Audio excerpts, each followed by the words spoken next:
Olá, tudo bem? Olá, pessoal, tudo bem? Como estão? Tudo jóia? Então, vamos lá continuar, né, os nossos estudos sobre a aprendizagem da língua portuguesa.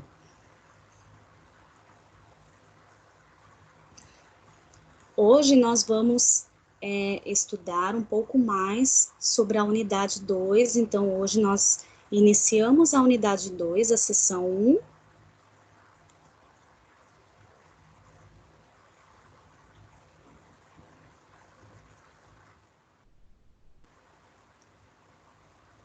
Hoje nós iniciamos a sessão 1 da unidade 2.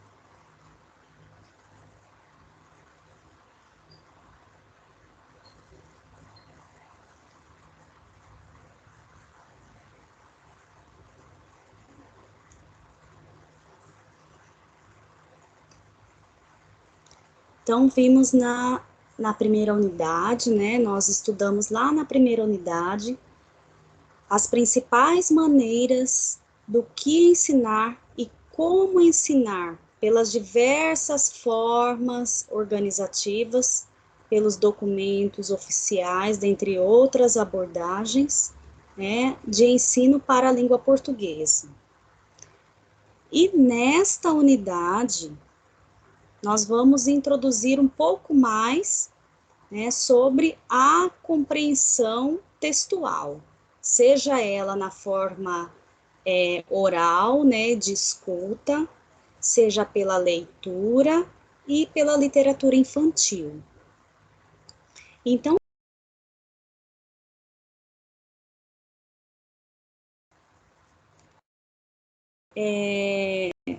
para se agir com autonomia nas sociedades letradas, e quando não há esse domínio, as pessoas ficam em desvantagem profunda perante as que dominam.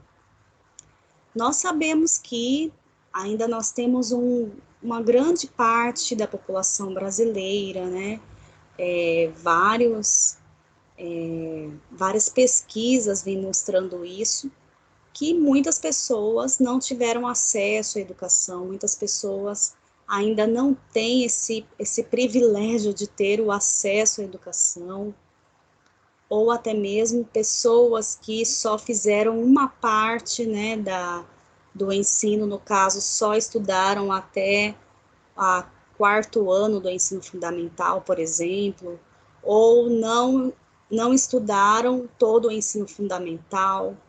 Então, nós temos boa parte da população brasileira ainda sofrendo com isso, de não ter o acesso ao mundo letrado, a saber, a ter essa, até mesmo, eficiência, né, até uma característica pessoal, de saber ler, saber lidar com o mundo pela escrita. Então, muitas pessoas, né, que não têm esse acesso no Brasil, muitas pessoas que ainda não conseguem fazer o domínio da leitura ainda, mesmo estando num processo de aprendizagem, de certo modo tem a desvantagem de uma outra classe que tem o domínio da leitura. Então, nós temos, né, alguns grupos aí dominantes, principalmente pela questão do momento, do mundo digital em que vivemos, temos, né, essa habilidade de escrever em WhatsApp, de escrever e-mail, de enviar alguma solicitação ao banco pela internet. Então, a necessidade hoje de ter leitura, de ser letrado, de saber dominar a escrita, ela é uma necessidade de sobrevivência no mundo de hoje. Então, as pessoas que não têm esse domínio, elas ficam realmente em desvantagem. Chama a atenção para a dificuldade da escola em ensinar os seus alunos a lerem. Então, Rojo, né, ela chama a atenção tem dificuldades dos alunos a saberem ler, de fato, saber ler. Conforme a autora, embora grande parcela da população brasileira frequente a escola, esta não promove a formação de leitores e produtores de textos proficientes e eficazes. Tal dificuldade, até a autora diz, está relacionada ao fato de que as situações didáticas de leitura contribuem para o desenvolver somente uma pequena parcela das capacidades envolvidas nas práticas letradas no âmbito da sociedade. As situações didáticas promovem apenas o desenvolvimento das capacidades, então nós vamos conversar mais sobre isso. Às vezes a escola ela não chega no objetivo que nós vemos nos documentos oficiais, como a BNCC, os PCNs, a legislação, a LDB. A escola acaba dando ali uma base bem, né, num nível não tão aperfeiçoado, em que o educando, ele não domina, de fato, como deveria dominar a leitura e escrita. Nesta sessão, nós vamos falar especificamente da compreensão leitora. Então, tudo que envolve o ato de ler, como ler, né, até mesmo o envolvimento em que o professor faz ali com o aluno em uma atividade de leitura. Então, nós vamos discutir mais neste contexto, nesta aula de hoje.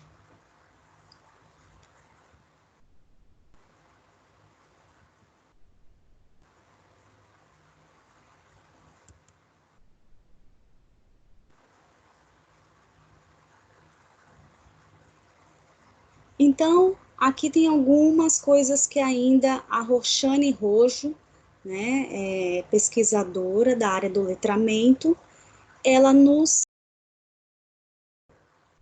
que interessam a leitura, que interessam a leitura para o estudo na escola, entendido como um processo de repetir, de revozear falas e textos de autor. Então, a forma repetitiva, a forma, né, de você lidar com essa leitura dentro da sala de aula, a Roxane explica, que devem ser entendidos e memorizados para que o currículo se cumpra. Isto é feito, em geral, em todas as disciplinas, então não se trata aqui somente da língua portuguesa, mas vamos pensar em todas as outras disciplinas, por meio de práticas de leituras lineares e literais, principalmente de localização de informação em textos e de sua repetição ou cópia em respostas de questionamentos orais ou escritos. Então, nós temos várias formas de exercícios ali em que o professor, às vezes, numa aula de matemática, numa aula de física, ele precisa fazer a leitura do problema, ele precisa fazer ali a leitura, né, da questão, junto com os alunos, e interpretar, ter a compreensão leitora naquele momento, para que, de fato, conduza, né, a solução daquele problema, com fórmulas, com expressões numéricas e tudo mais. Até mesmo por uma linha lógica de pensamento. Então, é necessário, sim, claro, né, nós precisamos desse modelo de leitura linear, porque nós precisamos decodificar, é o que nós vamos falar daqui a pouco, mas precisamos repetir, às vezes, um processo de repetição, de ler novamente, exemplo, um problema de matemática. Se eu não compreendo, eu vou ler novamente. Então, às vezes a repetição, ouvir a própria voz, lendo aquele texto, para poder começar a decodificar e interpretar aquele texto. Ainda conforme a autora Rojo, em 2004, para ou seja, para participar das diversas práticas de linguagem, o indivíduo deve interpretar os textos não de forma literal, mas colocando-os em relação com outros textos e discursos de maneira situada na realidade social.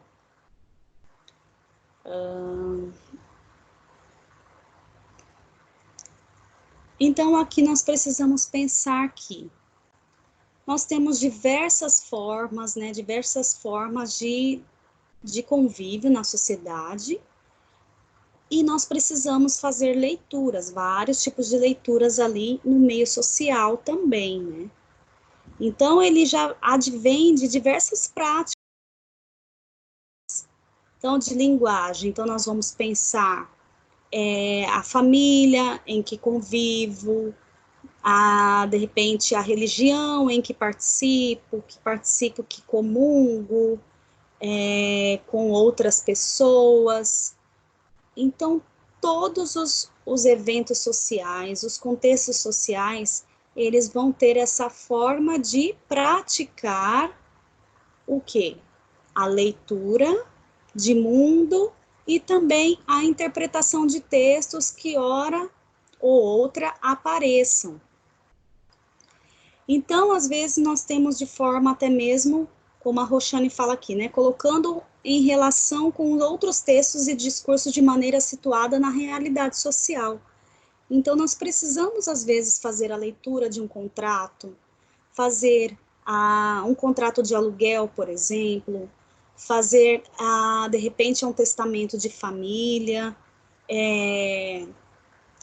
uma carta de um ente querido, é uma mensagem, né, de pessoas, assim, que às vezes, pelo convívio, nós, que ali convivemos com a pessoa, às vezes temos mais habilidade de interpretar o que essa pessoa quer dizer com a mensagem. Então, os convívios sociais ali, eles denotam também, né, a situação de que tratam os textos nestes convívios sociais, e vários discursos são realizados ali.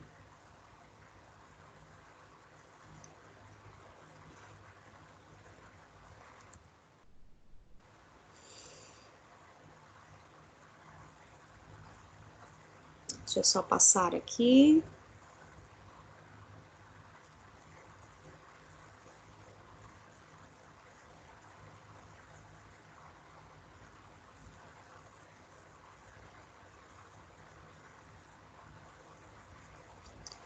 Então, compreender diferenças entre escrita e outras formas gráficas, né? Outros sistemas de representação, convenções gráficas, compreender a natureza alfabética do nosso sistema de escrita, dominar as relações entre grafemas e fonemas, saber decodificar palavras e textos escritos, saber ler reconhecendo globalmente as palavras, ampliar a sacada do olhar para porções maiores de texto que meras palavras, desenvolvendo assim fluência e rapidez de leitura. Desta forma que eu li aqui, pausadamente. E se eu lesse essa parte aqui de uma outra forma? Por exemplo, compreender diferenças entre escrita e outras formas gráficas, outros sistemas de representação, dominar as convenções gráficas, conhecer o alfabeto, compreender se eu ler sem pausas, não obedecendo as pontuações, se eu não falar de uma forma clara as palavras, quem vai me ouvir, às vezes, não vai compreender o que eu estiver lendo. Então, a forma de decodificar, palavra por palavra, grafema por grafema, fonema por fonema, saber ler reconhecendo, né, as palavras ali, uma após a outra, a pontuação, até mesmo, às vezes, eu não sei a palavra, mas eu me atento como essa palavra está escrita. Se ela tem um acento, então eu tenho que obedecer aquele acento e tentar falar a palavra conforme a acentuação. A decodificação é necessária para a compreensão de como o nosso sistema de escrita se organiza. Porém, apenas decodificar não é suficiente para a atribuição de sentido sobre o que se lê. Muitas vezes, nós pensamos, né, na criança que está ali aprendendo, alfabetizada, né, ela está já alfabetizada, já passou pelo processo de alfabetização. E aí nós pensamos nessa criança, olha, ela já sabe ler, quer dizer, ela já decodifica, ela já consegue ler, mas será que ela sabe ler realmente? Vamos pensar, ela está na fase de decodificação ou ela já está caminhando para uma decodificação e compreensão do sentido do que ela está lendo? A cada palavra, ela só pensa ali nas sílabas, grafemas, morfemas, ela só pensa ali nos pedacinhos que ela está juntando ali pela decodificação, ou ela já está atribuindo um certo sentido por uma lógica ali de pensamento da linguagem, ela já está atribuindo certo sentido. Nós precisamos identificar isso na criança. Como que o professor vai identificar isso? O professor precisa observar diariamente, conforme até mesmo as atividades ali que estiver realizando, atividades orais e atividades de leitura, né? Leitura oral, como a criança ela está lendo. Então tem crianças que às vezes a forma de ler, ela já demonstra que ela já está começando a atribuir sentido. Não é a criança que lê, por exemplo, a decodificação é. Então, a criança que já começa a fazer uma leitura mais dinâmica, ela já começa a compreender o morfema e não só o fonema. Né? O fonema ali, as sílabas, o fonema e depois as sílabas. A criança ela já consegue compreender o morfema, ela já consegue entender cada sentido de cada palavra e aos poucos ela vai completando esse sentido em frases e depois, com várias outras atividades, ela poderá completar, né, desenvolver essa percepção do sentido da palavra em textos. Então, isso é um processo um pouco longo e depende até mesmo da motivação, não só dentro da escola, mas escola, como já conversamos em outras aulas, da família também. Se a família faz a leitura com a criança em casa, isso vai proporcionar ela ter mais acesso à leitura. Ela tem informações, ela vai ter mais vocabulário. Então, são itens que nós podemos analisar, não tem como nós generalizarmos o grupo tal de criança que lê e não lê, que está decodificando, que não está. Nós precisamos analisar cada desenvolvimento ali, como está. Às vezes ela precisa de até mesmo de uma atenção maior do professor quando ela está falando algumas palavras, e aí o professor vai intervindo ali, né? Vai começando a fazer até mesmo a aproximação para que ela, com a mediação do professor, para que ela desenvolva de fato essa interpretação do sentido da palavra.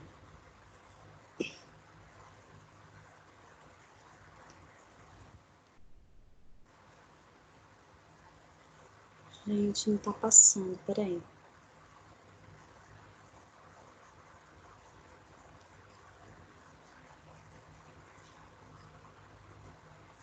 Então, no que diz respeito à atribuição de sentido para o que se lê, nós temos a autora Delaine Cafiero, que em 2010 ela afirma o seguinte: a leitura é um processo cognitivo, histórico, cultural e social de produção de sentidos.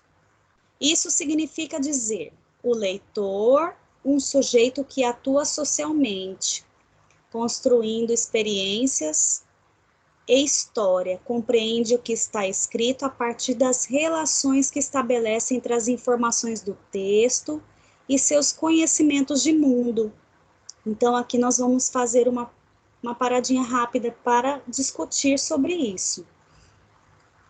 Nós já conversamos muito que as crianças, elas vão para a escola, no caso, o estudante, ele chega na escola, ele já tem um conhecimento, aquele conhecimento empírico, conhecimento de mundo, que ele já traz consigo, a partir do quê? A partir da sua convivência familiar, da sua religião, da sua cultura, de como a convivência, né, social, como ela é realizada, como é essa convivência social da criança. Então, tudo isso já agrega valores no sentido da construção ali do sujeito que chega até a escola. Então, nós precisamos, a criança, ela chega na escola com uma certa bagagem. Essa criança que chega na escola, que já tem um certo conhecimento ali, empírico, de mundo, ela precisa de motivações na sala de aula. Então, é como se a gente fizesse a extensão ali do que ela já sabe, nós precisamos saber o que ela já sabe, né, todo esse conhecimento prévio, fazendo a extensão do que ela pode atingir, né, o que esse conhecimento ainda que ela já tem, pode favorecer ela ainda aprender muito mais, aprimorar este conhecimento, para ela atingir o objetivo ali que está na ementa, nos conteúdos, que o professor coloca como objetivo. Vamos lá. Ou seja, o leitor é o sujeito ativo do processo. Na leitura, não age apenas decodificando, isto é, juntando letras, sílabas, palavras, frases, porque ler é muito mais do que apenas decodificar. Ler é atribuir sentidos, né? Então, ler não é só decodificar. Ler é, ao mesmo tempo que decodifica, precisa atribuir sentidos àquela decodificação. E ao compreender o texto como um todo coerente, o leitor pode ser capaz de refletir sobre ele, de criticá-lo, de saber como usá-lo em sua vida. Então, aqui nós vamos pensar em várias fases da criança. A criança que ela está ali no primeiro ano do ensino fundamental, ela está decodificando, ela está, né, tendo a competência leitora ali com o processo de decodificação. Lá no segundo ano do ensino fundamental, ela já pode atribuir sentido ao que lê. Lá no terceiro ano, ela já começa a fazer o quê? A ler e ela já começa a fazer reflexão sobre aquilo que ela lê. E lá no quarto, quinto ano, o que acontece? Além da reflexão, não só refletir sobre o que leu, ela consegue ainda ter a sua opinião, fazer críticas sobre aquilo que ela está lendo. E até mesmo fazer com que aquela leitura possa ser usada em algum momento na sua vida. Então, aquela leitura, ela vai ser algo de exemplo, até mesmo de conhecimento, para ser usada na sua própria vida. Conceber a leitura desse modo muda radicalmente a forma de pensar e de organizar o seu ensino. Se os sentidos não estão prontos no texto, é preciso contribuir para que os alunos criem boas estratégias para estabelecer relações necessárias à compreensão. Não adianta mandar o aluno ler dizendo-lhe: leia porque a informação está aí. Muito menos adianta mandar abrir o livro didático e copiar o texto que está lá. Isso não é aula de leitura. A realização de cópia é mera atividade motora, não favorece o entendimento do texto. Quantas atividades que, se formos lembrar, quantas atividades que fizemos em nosso percurso escolar aí, de cópia, muitas atividades de cópia que eram realizadas, copie o capítulo 2, do livro de história, o seu caderno, para dar visto. Então, tinham tantas atividades assim de cópia, e o professor não sabia como lidar com essas cópias, copiava no caderno e pronto. Então, o professor passava todo o conteúdo no quadro e os alunos somente copiavam esse conteúdo que estava na lousa ali, e às vezes não tinha, porque não tinha uma explicação daquilo, porque não dava o tempo ali de todos copiarem e ainda ter a explicação, numa aula aí de 50 minutos, o aluno passava o tempo copiando. Então, se tivesse ali 4 aulas numa manhã, de 4 disciplinas diferentes, seriam 4 cópias ali da lousa, Claro, ainda temos muitos profissionais que ainda realizam esse tipo de atividade. Isso é uma perda de tempo. Isso não faz com que o aluno leia, não faz com nem decodifique e prestar atenção no que está copiando. Algo assim não tem muita validade pela questão da compreensão leitora. Então, vamos refletir. Na aula das escolas brasileiras, o ensino da compreensão leitora e na cópia de informações, o que nós acabamos de explicar, e até mesmo de lembrar de vários episódios aí. Imagino não só que deva com alguma pessoa que você conheça, que tinha mesmo essas estratégias, costume, até mesmo costume do professor, apenas passar atividades na lousa, ou pedir para ir à biblioteca, pegar, por exemplo, um livro sobre literatura, na parte lá de literatura, vanguardas europeias, e vão pesquisar, tragam a pesquisa no caderno, e as pesquisas eram cópias. Então, tivemos muito essas práticas, e ainda, às vezes, identificamos algumas ainda.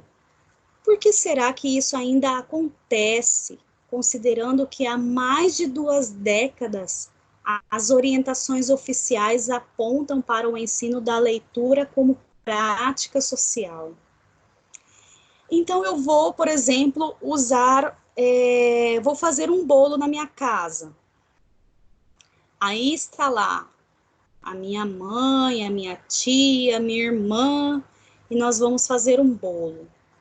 Então, como que eu vou usar a leitura aí nesse contexto, professora? Olha, você vai pegar ali, vai pesquisar, hoje nós temos tudo na internet, aí de repente você vai pela pesquisa mesmo da da receita do bolo por escrito.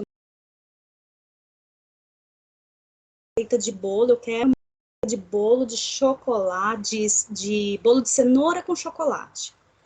São várias receitas. E aí eu falo, olha, mãe, você procura uma receita melhor, irmã, você procura outra, tia, você procura outra, vamos ver o que a gente tem aqui para fazer esse bolo.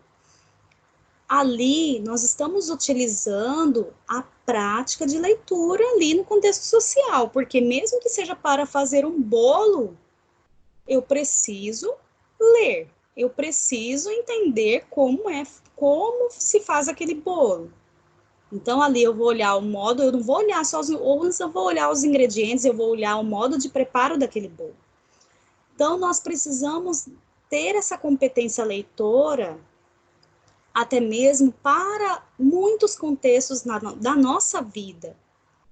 E aí, para fazer um bolo, preciso ir ao banco, resolver algumas questões, né, de empréstimo, preciso ler o contrato, preciso auxiliar, né, por exemplo, um tio que vai participar de uma audiência, né, ele recebeu lá a intimação e aí ele não consegue interpretar a intimação.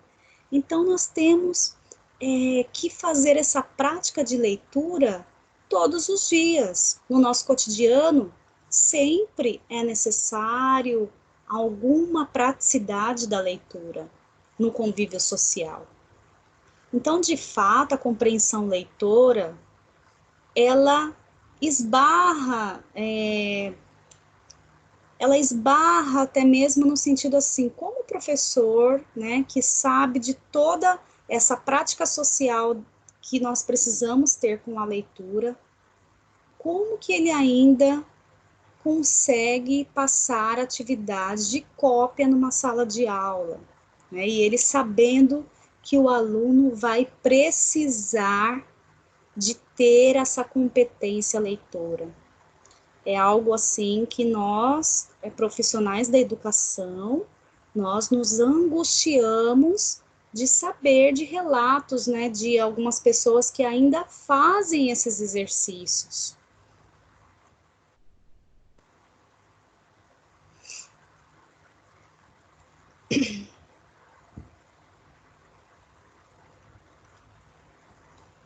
Então, nós temos algumas capacidades de compreensão também conhecidas como estratégias.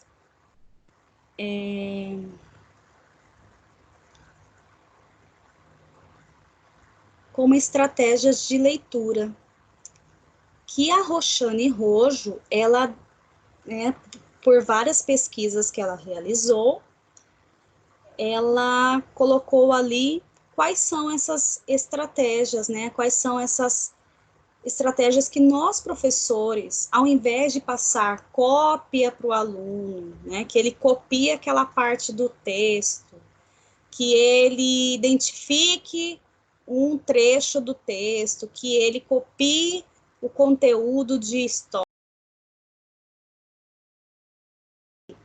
Nós precisamos pensar, né, como que o aluno poderá ser capaz de ter a compreensão leitora.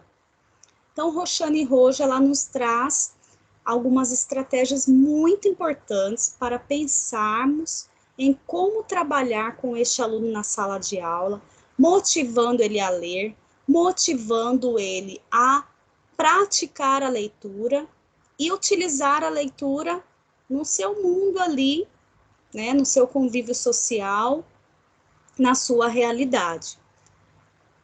Primeiro, ativação de conhecimentos de mundo. Trata-se de um momento em que o leitor lança mão dos conhecimentos já construídos para atribuir sentido ao texto, previamente ou no transcorrer da leitura.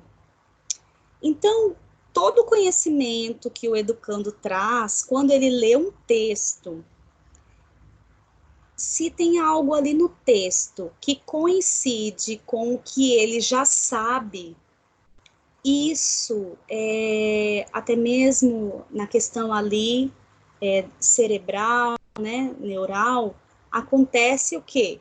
Acontece uma aproximação de ideias ali, que ele fala assim, nossa, mas esse texto está falando sobre isso, e isso eu já presenciei na minha vida, já ouvi uma pessoa contar uma história sobre isso. Então, ele começa a fazer o quê? A aproximação das ideias, né, que ele já conhecia, com as ideias que tem nesse texto. E ele começa a atribuir muito mais sentido ao que está lendo. Então, às vezes ativa, né? Fala assim, a ativação de conhecimentos de mundo é aquilo que o aluno já sabe, aquilo que ele já sabia, já tinha noção, e ele percebe esse conhecimento ao ler um texto. Isso é muito legal, porque daí o aluno, de repente, ele grita para o professor e fala, eu já sabia disso, professor. Por que você já sabia disso? Porque isso aconteceu na minha família, uma pessoa que meu vizinho me contou isso, tal. Então, o professor já começa também a investigar qual é aquele conhecimento que ele já, porque ele leu aquele texto e ativou um conhecimento que ele previamente tinha estabelecido. Então, é muito interessante o que a Roxane Roxo traz sobre ativação de conhecimentos de mundo. Antecipação ou predição de conteúdos ou propriedades dos textos. São os objetivos da leitura, o gênero, o portador, as ilustrações, a forma como o texto é distribuído na página, o autor, a editora, etc., que permitem ao leitor levantar hipóteses antes da leitura sobre o que será tratado no texto e sobre o que está ainda por vir durante a leitura. Vamos pensar principalmente numa notícia de jornal, né, que nós, de repente, vou deixar as crianças, de repente, né, terceiro ano do ensino fundamental ou quarto ano, vou colocar várias notícias, recortes de notícias de jornal, e aí, primeiramente, essas crianças, elas não vão ler o que está ali na notícia pequena mesmo, não artigos grandes. E aí com figura, com a letra maior, como figura, a foto do jornal, como está a foto ali da notícia, a criança já começa a deduzir o que vai ter de conteúdo nesse texto. Ela já começa a ter hipótese do que o texto irá falar. Então, é muito interessante, é essa antecipação do conteúdo que está ali no texto.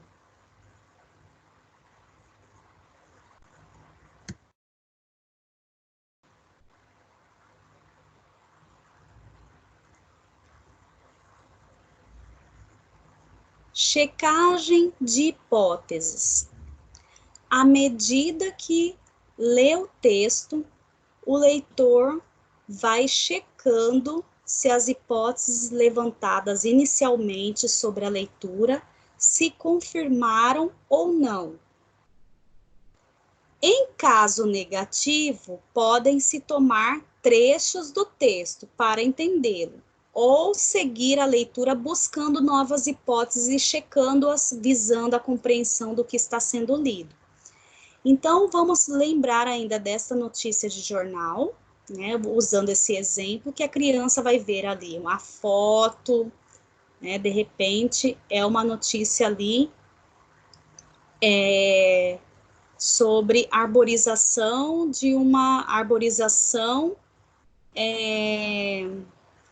projeto de arborização num bairro.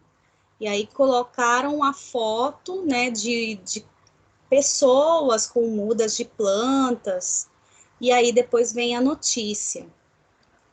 E aí a criança, no caso lá, terceiro ou quarto ano, né, que já tem ali, já está mais estabelecida a compreensão leitora, ela começa a fazer hipóteses, né? E aí, como ela já deduziu, já fez alguns levantamentos pela foto que está aparecendo. Quando ela começa a ler o texto, ela começa a fazer mais hipóteses ainda, seja negativa ou seja afirmativa, seja conforme o texto ou seja conforme o que ela sabe. Mas aí, conforme ela vai lendo, ela vai checando se essas hipóteses são verdadeiras ou não. Então, essa checagem de hipóteses é a dedução do que ela está pensando que poderá ser, o que poderá ter no decorrer do texto. Então, de repente, a gente consegue visualizar melhor essa checagem de hipóteses quando nós lemos junto com as crianças. Se nós pegamos uma notícia lá de jornal, colocamos ali a foto, colocamos ali o texto, aí nós vamos ler a primeira parte. Aí, de repente, um aluno fala, mas, então, depois pode ser que aconteça isso e isso. Então, ele já tem uma hipótese. E aí, nós lemos a outra parte da notícia e poderá ser negativa aquela hipótese que o aluno teve sobre o que ele estava pensando que poderia ser, né? A hipótese. Localização e ou cópia de informações. Capacidade de leitura ou estratégia adequada para a leitura de textos informativos. Ocasião em que o leitor procura encontrar as informações relevantes do texto, sublinhando ou copiando para uso futuro. Conforme Rojo, trata-se de uma estratégia básica.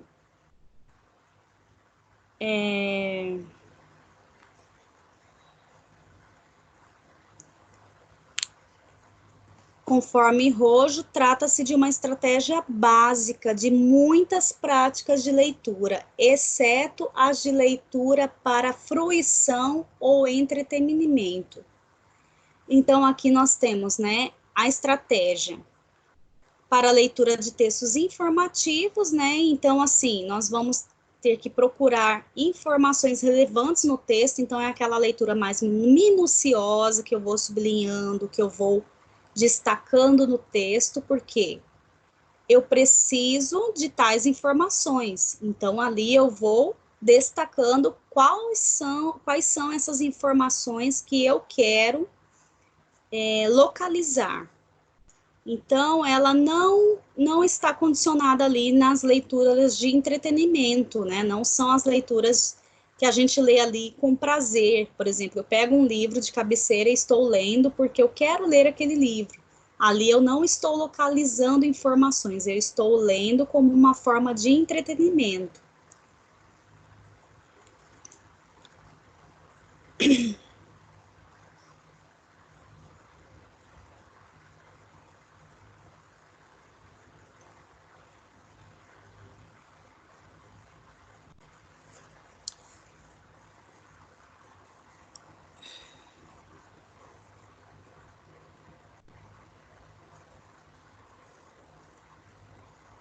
Comparação de informações. Para a construção do sentido do que se está lendo, o leitor, ao longo da leitura, também compara informações presentes no texto com outras de outros textos e de seu conhecimento de mundo.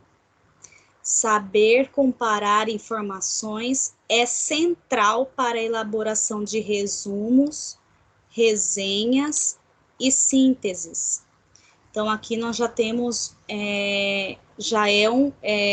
até mesmo uma estratégia utilizada, né, para séries além do quinto ano aí, já não tem, assim, nós não podemos utilizar, por exemplo, com o quarto ano, né, terceiro ano, quarto ano, mas no quinto, sexto ano, já é mais adequado usar a comparação de informações. Por quê?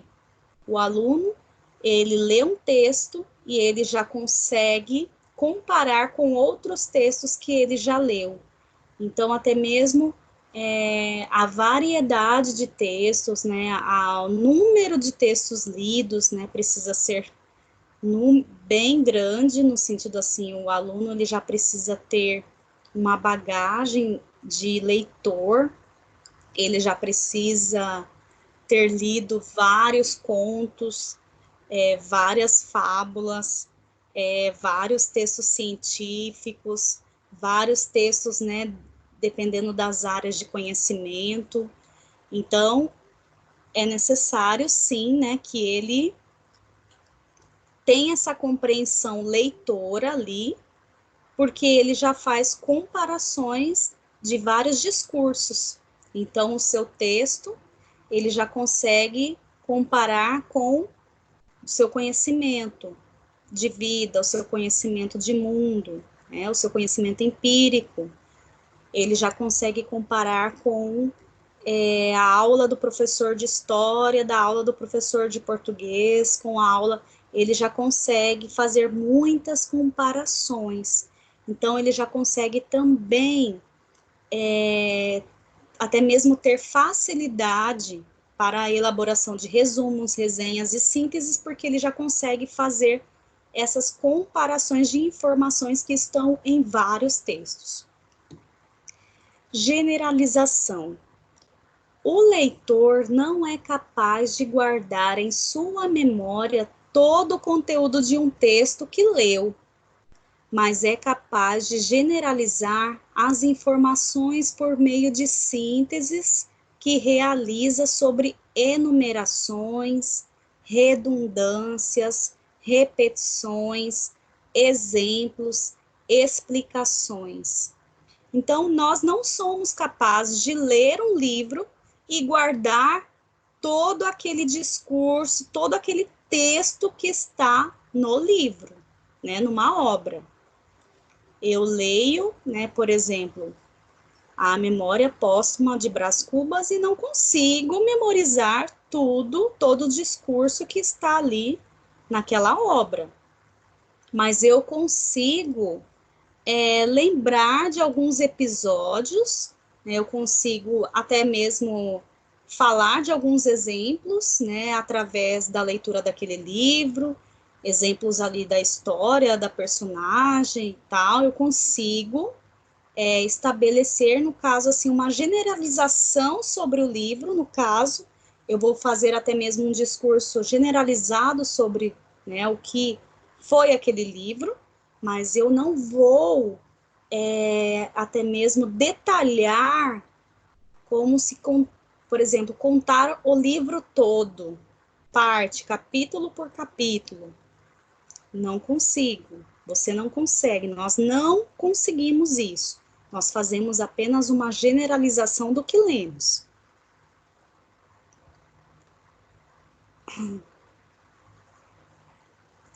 Com base no exposto, é possível remeter-se a Cafiero, né, a autora Cafiero, quando ela orienta que, ao se planejar uma aula de leitura, o professor deve, de antemão, refletir sobre o que o aluno já sabe a respeito do texto a ser lido e quais procedimentos adotar para que ele construa um conjunto de conhecimentos importantes para a compreensão. Então, conforme essa autora, conforme a Cafiero, olha o que ela diz. Um trauma que muitos de nós carregamos são as leituras apressadas e mal orientadas, feitas em nosso tempo escolar, de texto como os de Machado de Assis ou os de José de Alencar. Como ler esses autores clássicos da literatura sem saber quem são eles? Então, como que eu vou pegar um texto de Machado de Assis, de José de Alencar, e não saber nada sobre a vida desses autores? Como ler esses autores clássicos da literatura sem saber quem são eles, em que época eles escreveram, como era a sociedade que eles retratavam? A não compreensão pode gerar a aversão. Então, às vezes, pegar ali o livro de José de Alencar, eu vou ler Iracema, de José de Alencar, né? Eu vou ler o livro e vou achar que aquele livro é horrível, meu Deus, como esse livro, meu Deus, como esse autor escreveu daquela forma? Por que ele escreveu sobre isso? Por que ele escreveu sobre aquela Índia, a Iracema? Então, nós precisamos entender qual era o contexto que este autor estava e por que ele escreveu aquele livro. Então, a não compreensão pode gerar a aversão. Eu posso não querer nem mais ver o livro, porque eu não tive uma compreensão nem do momento histórico em que esse livro foi produzido, foi escrito, né? Quem era esse autor? O que ele vivia? Como era a vida dele? Essa nova concepção de leitura pressupõe o outro, os outros. Então, às vezes até estudo de biografias, né? É interessante porque você vê um livro, eu adorei esse livro, mas eu quero saber sobre o autor desse livro. Então, às vezes a gente tem uma curiosidade de saber o que esse autor faz, como que ele, por que ele escreveu esse livro, qual era o contexto, né? Então, até mesmo nós temos essa linha de estudos biográficos da vida dos autores, né, para sabermos, compreendermos em que condições que foram escritos os livros, como a pessoa ali, ela estava num contexto ali político, social, e ela precisava expressar-se de alguma forma, né? Então, aí nós lembramos dos livros escritos em épocas de guerra, que até mesmo as pessoas não podiam se pronunciar, não podiam divulgar, né, os seus escritos, mas então esses livros eles foram escritos em momentos até mesmo de reclusão, em momentos em que as pessoas estavam agora, né, reclusos de uma forma mais branda, né, não como uma guerra, mas em momentos de guerra as pessoas, principalmente autores que escreveram durante as guerras, né, a Guerra Fria, o Holocausto, né, a ditadura militar, então vários momentos que propiciaram autores escreverem o que eles, não só a história ali, mas os sentimentos que estavam ocorrendo ali com cada um. Então, a gente precisa, sim, compreender quem é o autor, por que ele escreveu, em que contexto, em que condições a obra foi escrita.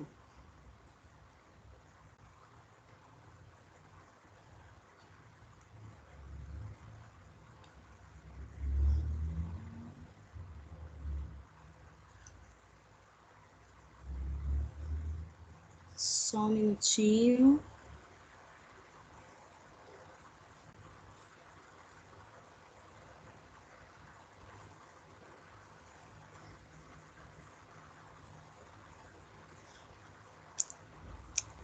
Deixa eu passar aqui. Então, segundo a BNCC, né, ao tratar dos conteúdos de língua portuguesa para o primeiro e segundo ano do ensino fundamental, apresenta como práticas de linguagem a leitura e escuta. Então, lá na BNCC, tem lá até mesmo a orientação de como, né, o professor ele precisa fazer essas atividades dos conteúdos, né, principalmente para atingir a compreensão leitora.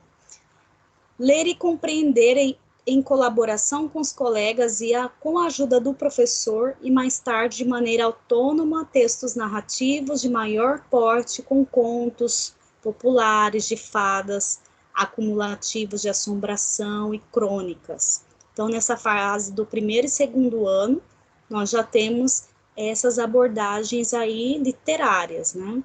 Ler e compreender em colaboração com os colegas e com a ajuda do professor, ou já com certa autonomia, listas, agendas, calendários, avisos, convites, receitas, instruções de montagens digitais ou impressos. Então, você percebe que, até mesmo como a BNCC coloca aqui no documento, ler e compreender em colaboração com os colegas com a ajuda do professor. A leitura, de fato, ela nunca pode ser somente ali individual. Existiam também muitas atividades em que o professor falava, olha, leia, leitura silenciosa. Lembram dessas atividades? Leitura silenciosa. Leia e depois nós vamos discutir. Então, ler e compreender em colaboração com os colegas, né, principalmente em séries iniciais, lá ali do ensino fundamental, elas são necessárias, porque a criança ali, ela está começando a desenvolver a compreensão leitora. Então, a leitura de quadras, quadrinhas, parlendas, trava-línguas, que nessa fase é muito legal, é muito divertido, né, fazer a leitura de parlendas, trava-línguas, compreender também aqui ainda no primeiro ano, né, primeiro e segundo ano. Fotolegendas em notícias, né, então aí não só a notícia, mas sempre com alguma foto junto, manchetes e slides em notícias, álbum de fotos digital e noticioso, e notícias curtas para público infantil. Então, é possível, professora, trabalhar com notícias com crianças? Sim, as crianças, elas podem folhear jornal em casa, elas podem folhear revistas, então elas já estão atentas, né, com esses tipos de textos. Ler e compreender em colaboração com colegas e com a ajuda do professor, slogans, anúncios publicitários e textos de campanhas de conscientização destinados ao público infantil. Então, propagandas lá de brinquedos, né, propagandas de salgadinhos, de refrigerante, de suco. Tem vários slogans que nós podemos utilizar com as crianças, né, de brinquedos, de jogos, que as crianças, muitas vezes, elas percebem, elas veem em alguns locais, em alguns contextos, elas veem essas propagandas na mídia, às vezes passeando com o pai, né, ela vê na rua os slogans, os anúncios publicitários, né, tem criança que percebe, às vezes, um outdoor e fica ali olhando, tentando analisar ali a mensagem, o que é aquele outdoor, né? Então, as crianças, elas já começam a ficar atentas a todos os tipos de textos que circulam no convívio social.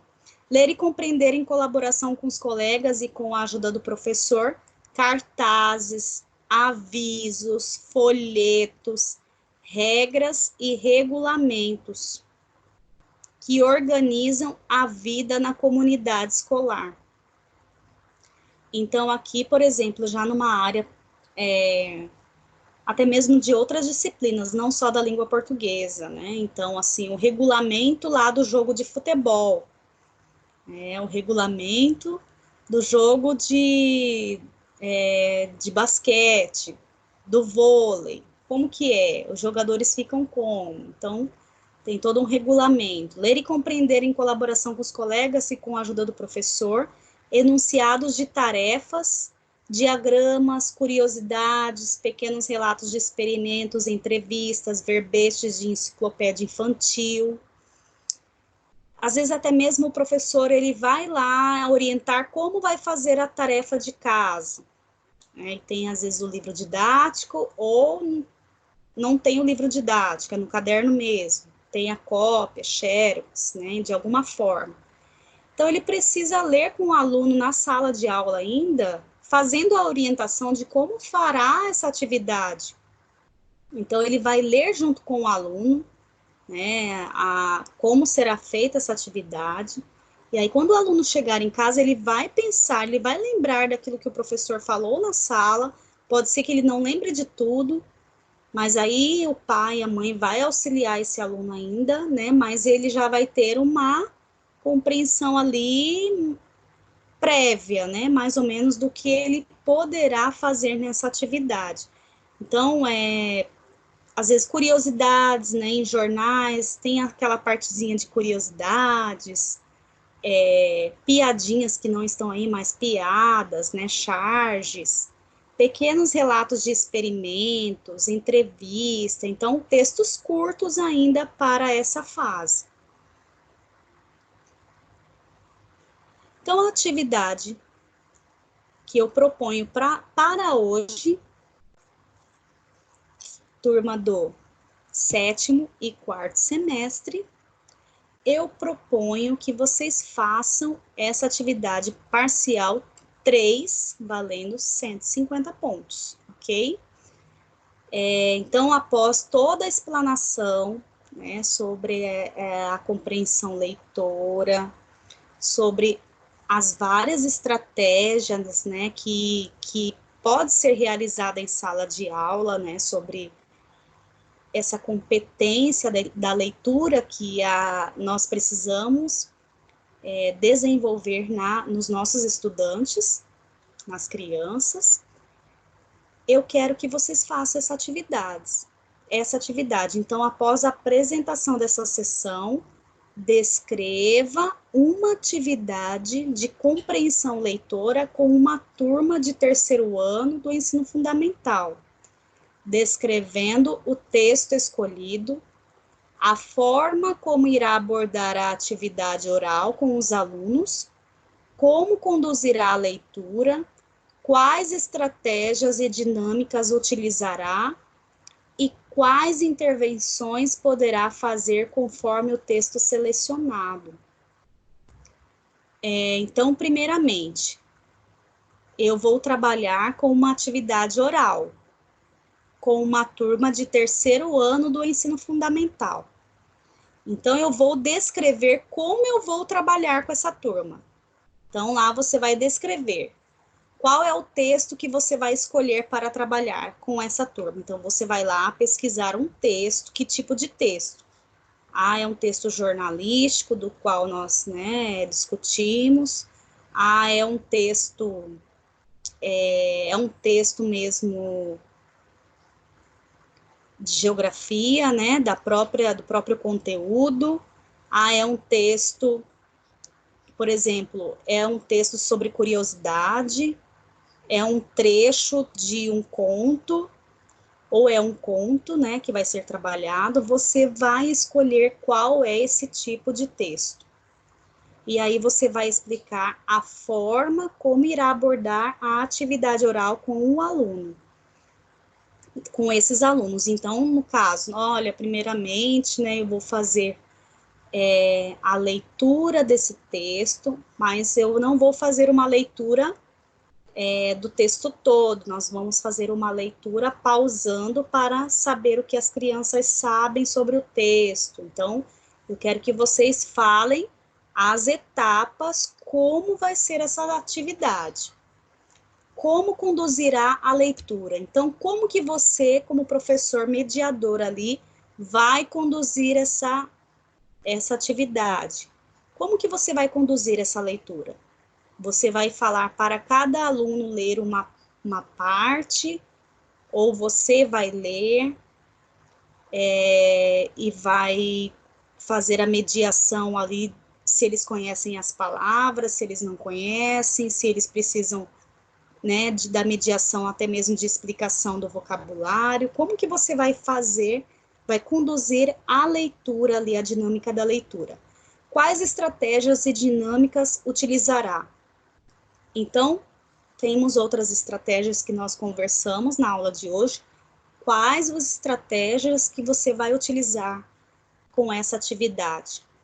E quais intervenções poderá fazer conforme o texto selecionado?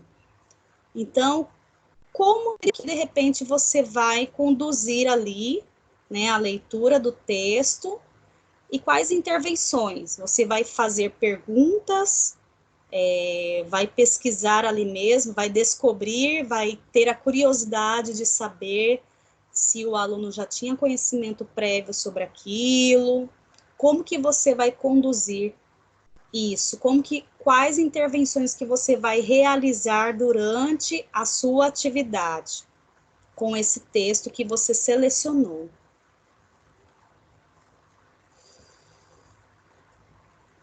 Então, nós temos aqui algumas orientações de envio da atividade. Então, vocês podem enviar essa atividade pelo ambiente virtual de aprendizagem, né? Pela parte lá no AVA tem minhas mensagens. Aí você vai entrar lá, colocar a sua mensagem para a professora Leandra e vai colocar lá em anexo, tá? Não coloca no corpo do texto, mas vai colocar, por exemplo, vai fazer em Word e vai anexar, tá? O documento. Como essa é uma atividade pequena, eu ainda vou aceitar que você coloque no corpo da mensagem mesmo, ali na mensagem mesmo. Então, para enviar a mensagem, é necessário que você faça o quê? Uma identificação. Quem é que está enviando a mensagem, tá? Então, coloque lá seu nome, semestre, disciplina, atividade. Principalmente as pessoas que não têm acesso ainda ao portal, que está com algum problema de acesso ao portal, poderá enviar a atividade pelo e-mail, né? leandra.ferreira@croton.com.br, e é necessário que coloque, né, no assunto da mensagem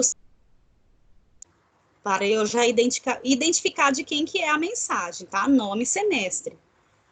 E ali no corpo no caso ali no assunto, você coloca só nome e semestre. Aí depois, no texto da mensagem, você coloca o nome, semestre, disciplina e qual é a atividade. No caso aqui, é a atividade parcial 3, com valor de 150 pontos, ok? Do dia 1º de abril. Da aula do dia 1º de abril. Então, você vai anexar o trabalho, né? No caso ali, quem for utilizar o e-mail, e enviar a mensagem, tá? Nós poderemos pedir para que vocês enviem, às vezes, num dia da semana ou num período. Então, eu estou pedindo que vocês me enviem esse trabalho até na próxima semana, até na próxima aula, tá? Então, a próxima aula que nós teremos... deixa eu ver aqui. A próxima aula será no dia 8. Então, vocês têm até o dia 8 para enviar essa atividade, até na quarta-feira que vem, dia 8 de abril. Casos de problemas com o portal, o líder da turma poderá enviar o trabalho para o e-mail da turma ou em um e-mail particular para quem não está tendo esse acesso, que está com algum problema no portal, tá? Acessar o portal para fazer as atividades da disciplina IEDS. Então, é importante que vocês façam todas as atividades que estão lá disponíveis, acessem o portal, façam as atividades, os EDs, desafio nota máxima, né? Tudo que vocês precisam fazer, né? Até mesmo as obrigações que vocês têm como acadêmico de realizar essas atividades, tá? Então é isso, gente. Agradeço e até a próxima.